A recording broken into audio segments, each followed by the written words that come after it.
आमाच्या विशेष बुलेटिनमध्ये आपलं स्वागत आहे। पाहूया विशेष बातमी। पण शासकीय पांधन रस्ता आहे आणि अनेक शेतकऱ्यांनी त्यावर अतिक्रमण केलं आहे।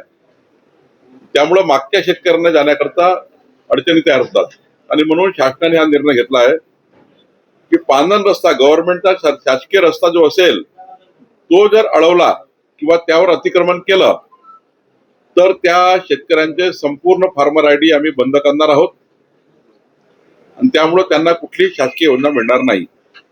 त्यामुळे आपल्या माध्यमातून शेतकऱ्यांना माझी विनंती आहे, शेतकऱ्यांनी शेतकऱ्याकरता करायचं आहे। राज्य सरकारने शेतरस्ते आणि पांधन रस्त्यांवरील अतिक्रमण रोखण्यासाठी कडक धोरण लागू करण्याचा निर्णय घेतला आहे। महसूल मंत्री चंद्रशेखर बावनकुळे यांनी नागपुरात याबाबत सविस्तर माहिती दिली। शेतरस्ते अडवणारे किंवा अतिक्रमण करणारे शेतकरी आता सरकारी योजनांसाठी अपात्र ठरणार असल्याची महत्त्वाची घोषणा त्यांनी केली। सरकारच्या नव्या तरतुदीनुसार शेत आणि पांधन रस्त्यांवर अतिक्रमण करणाऱ्यांविरोधात कठोर कारवाई करण्यात येणार आहे। अशा व्यक्तींचे आधार कार्ड आणि फार्मर आयडी 5 वर्षांसाठी ब्लॉक केले जाणार आहेत। यामुळे संबंधित शेतकऱ्यांना शासनाच्या विविध योजनांचा लाभ घेता येणार नाही। मुख्यमंत्री बळीराजा शेत पांधन रस्ते योजनेच्या अंमलबजावणीसाठी मुख्यमंत्री देवेंद्र फडणवीस यांच्या सूचनेनुसार हा निर्णय घेण्यात आल्याचे बावनकुळे यांनी स्पष्ट केले। गाव नकाशावर असलेल्या किंवा शासकीय जमिनीवरील रस्त्यांवर अतिक्रमण आढळल्यास संबंधित तहसीलदारांकडून 7 दिवसांची नोटीस दिली जाईल। त्या कालावधीत अतिक्रमण न काढल्यास शासनाकडून ते हटवले जाईल अशी स्पष्ट तरतूद करण्यात आली आहे। यासोबतच हायवे किंवा रेल्वे प्रकल्पांमुळे शेतकऱ्यांचे पारंपरिक रस्ते बंद झाल्यास राईट ऑफ वे अंतर्गत सर्व्हिस रोड उपलब्ध करून देण्यात येणार आहे। शेतकऱ्यांचा शेतापर्यंत जाण्याचा हक्क अबाधित राहील असेही त्यांनी सांगितले। दरम्यान नरहरी झिरवळ प्रकरणाबाबत निर्णय संबंधित पक्षाचे नेते आणि मुख्यमंत्री घेतील असे त्यांनी स्पष्ट केले। इंधनावरील एक्साईज ड्युटी कमी केल्याबद्दल बावनकुळे यांनी पंतप्रधान नरेंद्र मोदी आणि केंद्र सरकारचे आभार मानले। महागाईचा भार सामान्य नागरिकांवर कमी करण्यासाठी हा निर्णय महत्त्वाचा असल्याचे त्यांनी सांगितले।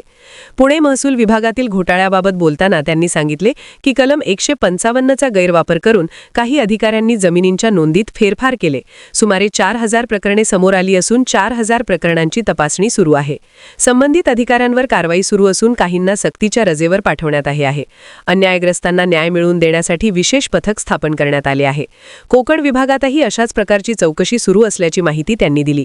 पुण्यातील मुंडवा जमीन प्रकरणात कोणालाही क्लीन चिट देण्यात आलेली नसून उच्चस्तरीय चौकशी सुरू आहे।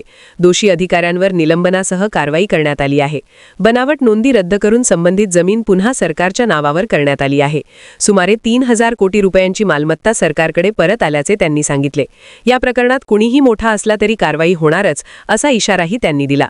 अशोक खरात प्रकरणात काही महसूल अधिकाऱ्यांचा संबंध असल्याची माहिती तपासात समोर आली असून पुढील आठवड्यात अधिक कारवाई होण्याची शक्यता आहे। आधार कार्ड संदर्भातील विषय IT विभागाशी संबंधित असल्याचे सांगत संबंधित मंत्र्यांशी चर्चा करून तो मार्गी लावला जाईल असे त्यांनी स्पष्ट केले। दरम्यान जमिनी दान करताना स्टॅम्प ड्युटी माफी देण्याचा महत्त्वाचा निर्णय सरकारने घेतला आहे।